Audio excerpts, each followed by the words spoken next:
Hello students, how are you? Hope you all are fine. Here is Bornali ma'am with class 7 English Scene Paper class. Our today's topic is right forms of verb. এটা খুবই interesting একটা বিষয়। আমরা নামতা জানলে যেমন আমাদের গুণ অঙ্কটা করতে অনেক সহজ লাগে, ঠিক তেমনি রাইট ফর্মস অফ ভার্বের কিছু স্ট্রাকচার, কিছু রুলস যদি আমরা মাথায় রাখি তাহলে কিন্তু আমরা খুব সহজেই ইংলিশটা কারেক্টলি লিখতে ও পড়তে পারবো। তাহলে চলো আজকে আমরা যাই use of right forms of verbs.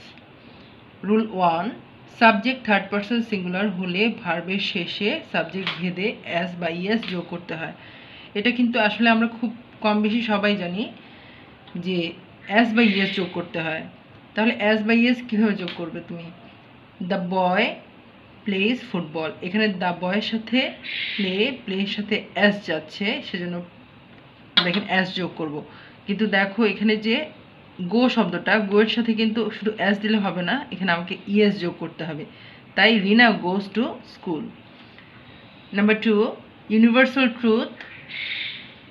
কিছু বিষয় আছে যেগুলো চিরন্তন ঘটে যাচ্ছে, এরকম চিরন্তন সত্য বিষয়গুলো হ্যাবিচুয়াল ফ্যাক্ট, অভ্যাসগত কর্ম, মানে যে কাজগুলো আমরা প্রতিনিয়ত করি, এরকম বুঝালে প্রেজেন্ট ইনডেফিনিট টেন্স হয়। Example, the sun rises in the east.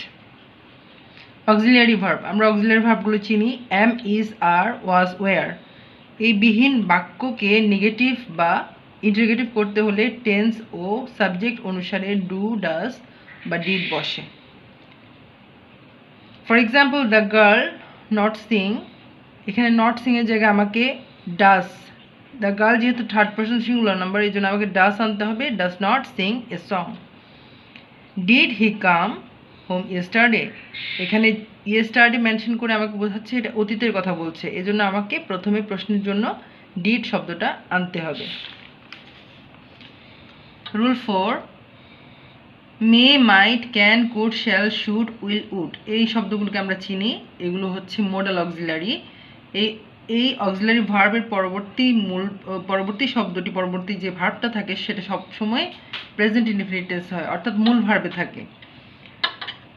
For example, you should, এখানে টু স্পিক যে ভার্বটা দেওয়া আছে সেটা স্পিকই হবে, এখানে কোনো পরিবর্তন হবে না, কারণ এর আগে শুড আছে, should speak the truth. He may come tomorrow, মের পরে মূল ভার্বটা বসেছে। Rule 5, at present, at the moment and now, এই ওয়ার্ডগুলোর উল্লেখ থাকলে সেন্টেন্সগুলোকে ভার্বে সাধারণত প্রেজেন্ট কন্টিনিউয়াস টেন্স বলা হয়। অর্থাৎ এই সেন্টেন্সে এই শব্দগুলো দেখলে আমরা বুঝতে পারবো যে এই সেন্টেন্সটা প্রেজেন্ট কন্টিনিউয়াস টেন্সে আছে। For example, they are playing at the moment, now I am going to school, এখানে সাবজেক্ট ভেদে আমরা অক্সিলারি ভার্বগুলো বসিয়েছি। Rule 6, just, already, recently, lately ইত্যাদি ওয়ার্ডগুলো সাধারণত প্রেজেন্ট পারফেক্ট টেন্সের ক্ষেত্রে ব্যবহৃত হয়। For example, I have already finished my homework, এখানে অলরেডি থাকার কারণে আমি হ্যাভ এনেছি এবং ভার্বের পাস্ট পার্টিসিপল করেছি। He recently has gone to London, he recently শব্দটা থাকার কারণে আমি হির সাথে অক্সিলারি এনেছি হ্যাজ, আর এইখানে ভার্বের পাস্ট পার্টিসিপল ফর্ম বসিয়েছি। রুল 7 এ যাচ্ছি আমরা।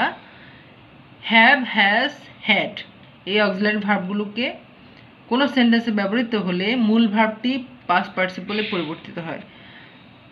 দ্যাট মিনস সাবজেক্টের পরে যখন এই তিনটে শব্দ কোনো সেন্টেন্সে থাকবে, এরপরে যে ভার্বটা থাকবে সেটাকে আমরা পাস্ট পার্টিসিপল ফর্মে পরিবর্তন করব। এক্সাম্পল, হি হ্যাজ, এখানে গ্যাট শব্দটা দেওয়া আছে, গ্যাটের পাস্ট পার্টিসিপল ফর্ম হচ্ছে got, got a good job. Have you ever, be এর past participle form been, have you ever been to Cox's Bazar. Rule 8, কোনো সেন্টেন্সে পাস্ট পয়েন্ট অফ টাইম অর্থাৎ অতীত নির্দেশক ওয়ার্ড বা ফ্রেজ, যেমন yesterday, ago, long ago, long since, last week, last month, last night, last year ইত্যাদি ব্যবহৃত হলে ভার্বে পাস্ট ইনডিফিনিট টেন্স হয়। তার মানে আমাদেরকে এই জিনিসগুলো একটু ফলো করতে হবে, সেন্টেন্সে এই শব্দগুলো আছে কিনা। ফর এক্সাম্পল, মাই ফাদার, এখানে গো আছে, গোটার পাস্ট ইনডিফিনিট ফর্ম হচ্ছে ওয়েন্ট, গো ওয়েন্ট গন। তাহলে আমরা ইনডিফিনিট ফর্ম নিচ্ছি went to London 2 weeks ago।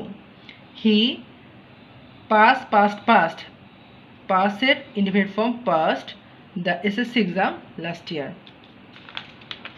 এরপর আমরা যাচ্ছি রুল 9-এ, যেখানে আমরা দেখছি সিন্স শব্দটা। সিন্স শব্দটা কিন্তু খুব ইম্পর্ট্যান্ট একটা শব্দ।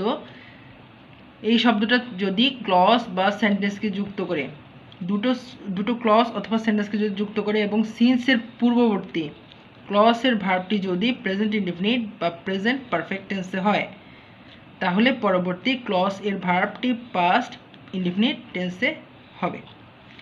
এই এক্সাম্পলটা আমরা পাচ্ছি এখানে দেওয়া আছে it is 10 years since Karim lost his father. এখানে আমরা দেখতে পাচ্ছি প্রথমে আছে সিন্সের আগে আছে প্রেজেন্ট ইনডিফিনিট টেন্স, তাহলে সিন্সের পরে হবে পাস্ট ইনডিফিনিট টেন্স, তাই এখানে লস্ট বসেছে।